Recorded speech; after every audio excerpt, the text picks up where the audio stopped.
Welcome to the Essential Self-Care Podcast, where we talk about all things self-care for those of us who are, let's face it, too busy for self-care. It's time to bring that same compassion that you offer to everyone else in your life to yourself as well. In this podcast, you'll hear real-life stories of how self-care transformed people's lives as they were going through life's storms. You'll learn practical, actionable tools to begin the self-care journey yourself as well. Because like I always say, small changes make a large impact. I'm your host, Dr. Sheetal Ajmani.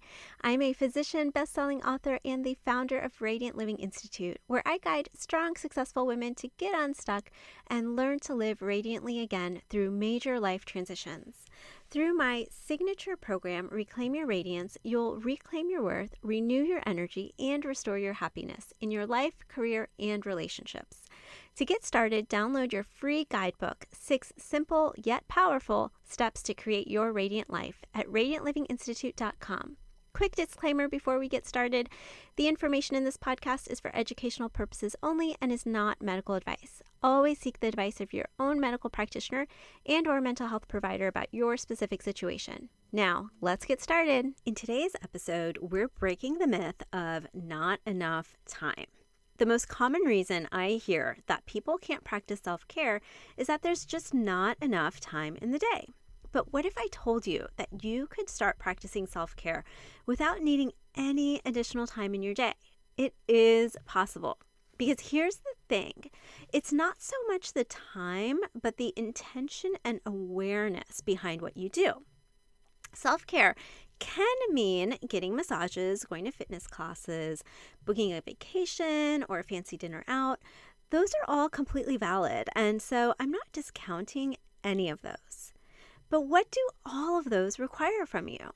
Time and money, right? So what I'm suggesting today is that there are ways that you can practice self-care on a daily basis in your current lifestyle or situation without having to add a single minute to your day. But before we even get there, I think it's really important that we talk about why it even matters, right? Why does it even matter to practice self-care? And this is a really personal question. I want you to think about it for yourself. Why does it matter to you to practice self-care? There is something that led you to tune into this podcast because there's some part of you that knows self-care is important and that it's something that you need right now. So what is that for you? Is it that you're completely burned out at work and that's leading you to be irritable and short with your loved ones at home? And that's just not how you want to be showing up for your family? Is it that you were recently diagnosed with a new health condition and you know it's a result of not prioritizing taking care of yourself? Or that this new diagnosis has got you thinking that you really want to make some changes to aspects of your daily life, habits, and routines? So what is it for you? I want you to bring that to mind right now. And if you have a pen and paper, jot it down. This is your why. This becomes the fuel for your motivation. This becomes your intention and awareness to actually work towards making some of these changes for yourself. Okay, so now that you're clear on your why, I want to prove to you that you can practice self-care literally without adding a single minute to your day. In fact, you're probably already doing some things for self-care and you either don't even realize it or you're just not giving yourself credit for it. Because what takes a simple action from just being something that you do to a true act of self-care is simply this: your intention and your awareness. So let me give you an example. Do you brush your teeth every day? Do you think about brushing your teeth as just something rote, routine, just something you have to do? Or do you think about brushing your teeth as a loving act of self-care? As something that you do every day because you know that your body and your health is perhaps the most precious asset that you have. Now, while you're brushing your teeth, do you think about how sleepy you are or about all the things you have to do today? Or do you think about how amazing it is that your body, without you even giving much thought to it, is able to perform this action of brushing your teeth? Do you think about all the bones, muscles, ligaments in your arm and hand required to hold the toothbrush and lift it to your mouth? Or your feet and legs that are supporting you as you stand over the sink to brush your teeth? So even this simple act of brushing your teeth is an absolute wonder if you really think about it.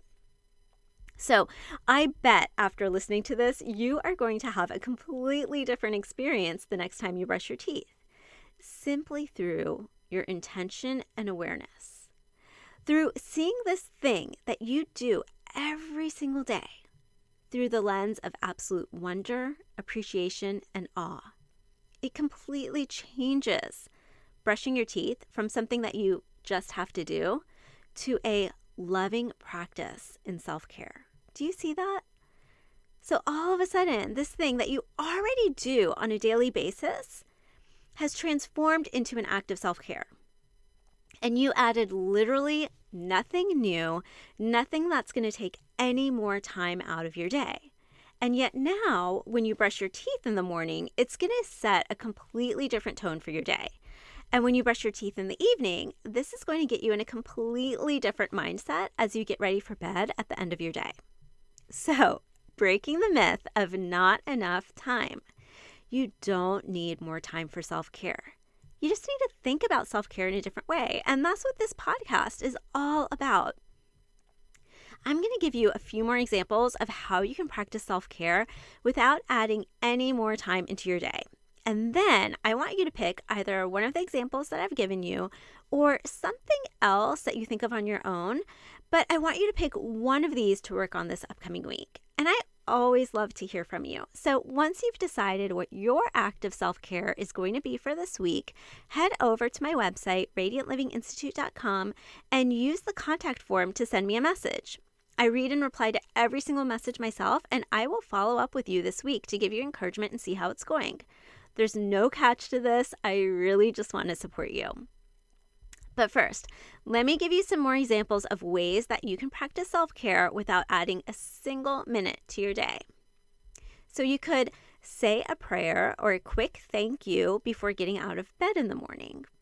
This could look like, thank you for this day, thank you for getting a good night's sleep, thank you for the sunshine. You could listen to an inspiring podcast, music, or audiobook on your drive to work instead of listening to the news. You could do squats in your kitchen, so getting some sort of physical movement while your coffee is brewing in the morning. Actually notice and feel the sensation of water running over your body while you shower instead of letting your mind wander to all the things that you have to do during the day. You could say an affirmation when you leave work and right before you get home that goes something like this. I am leaving work at work. I am now present with my family.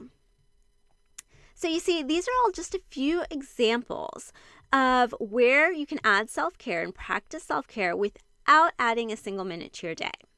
Now, I want you to pick one of these or something else that you come up with that resonates with you. Remember, if you're picking one yourself, I really want you to choose something that doesn't require taking up any extra time in your day. The whole point of this exercise is to show you that you can practice self-care even with the busiest of schedules, because it's more about bringing intention and awareness to whatever it is that you're doing than it is about adding a whole lot of extra stuff to your already busy schedule that's only going to stress you out more, right? This practice, this exercise, is you giving yourself the gift of presence, of mindful awareness, and starting to look at life with appreciation and awe. And this is true of self-care. Because when you start to do this, you are feeding and nourishing your soul and your spirit. You start to feel good from the inside out. And this is what I call living radiantly. So again, I want to hear from you. Go to my website, radiantlivinginstitute.com, and use the contact form to let me know what you're doing for self-care this week. And I promise I'll follow up with you to see how it's going. Thanks for listening. If you enjoyed this episode, be sure to subscribe, leave a positive review, and share this episode with someone you know. And remember, your free guide, 6 simple yet powerful steps to create your radiant life, is waiting for you at radiantlivinginstitute.com. Download it today.